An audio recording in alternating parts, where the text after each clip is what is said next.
চলো গাইস, তোমাদেরকে আজকে দেখাই আমি কোনটি আমাদের ফেসের জন্য মানে দুইটা পারচেজ করব, কোনটা আমাদের ফেসের বেশি ময়লা পরিষ্কার করে সেটা দেখাবো। তো এক গালের এক পাশে লাগাবো হচ্ছে পিলক মাস্ক, আর আরেক পাশে লাগাবো ফেস প্যাক এন্ড স্কার্ফ। তো ফার্স্টে আমি মুখের মাঝ বরাবর একটি দাগ দিয়ে দিব।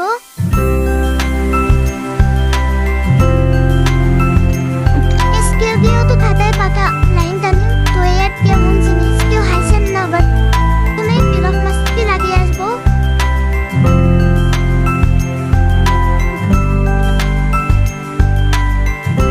তো আমার এক পাশে পিলক মাস্ক লাগানো অলমোস্ট ডান। আমি এখন এই পাশে ফেস প্যাক এন্ড স্কার্ফ লাগাবো। আমার কিছুটা ভূতের মতন লাগছে, তাই না? কেউ আবার হাসো না।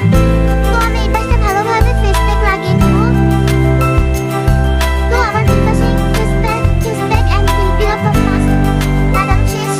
তো এগুলো শুকিয়ে যাওয়ার পরে আমি আপনাদের সামনে চলে আসবো। আবার দেখা হবে, টাটা। তো গাইস, চলে এসেছি আমি ফেস ক্লিন করে। তো এটা হচ্ছে সেই পিলক মাস্ক ইউজ করা পাশ, আর এই পাশ হচ্ছে সেই ফেস মাস্ক মানে সরি ফেস প্যাক ইউজ করা সেই পাশটা। তো আপনারাই দেখে বলুন কোন পাশটা বেশি ভরসা লাগছে।